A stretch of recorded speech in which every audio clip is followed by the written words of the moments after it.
Здравствуйте, меня зовут Акматов Марат, я являюсь оператором отдела обслуживания дебетовых карт вашего банка. Да, я слушаю вас. По нашим данным, с вашей карты только что были списаны 10 тысяч сомов, это были вы? Нет, я ничего не покупал. Мы опасаемся, что вы стали жертвой мошенников. Сейчас на ваш телефон я отправил ссылку, пройдя по которой вы сможете проверить баланс вашей карты онлайн.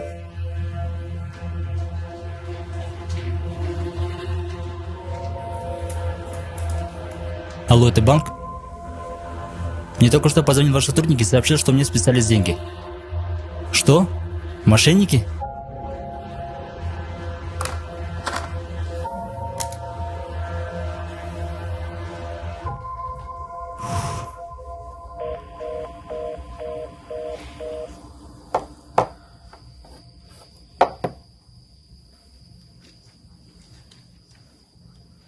Дорогие граждане, хотелось бы в первую очередь обратить ваше внимание на новый вид мошенничества, который недавно, к большому сожалению, стал активно распространяться через мессенджеры, в частности через популярный сервис Telegram.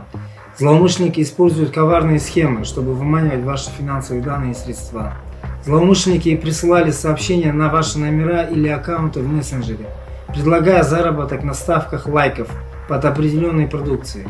После этого они отправляли вам ссылки на сайты, при переходе на которые осуществлялся незаметный перевод денежных средств с вашей банковской дебетовой карты или других платежных систем. Привет, друзья!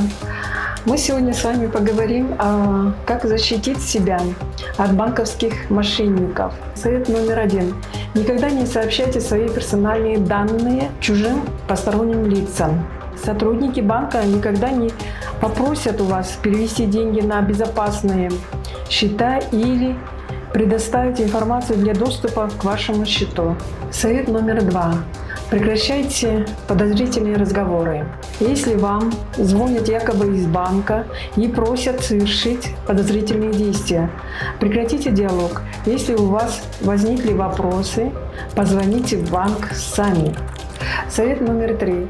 Не ведитесь на угрозы мошенников. Если вам сообщают, что мошенники пытаются оформить на ваше имя кредит или получить доступ к вашим счетам, сразу же прекратите разговор. Это одна из тактик запугивания.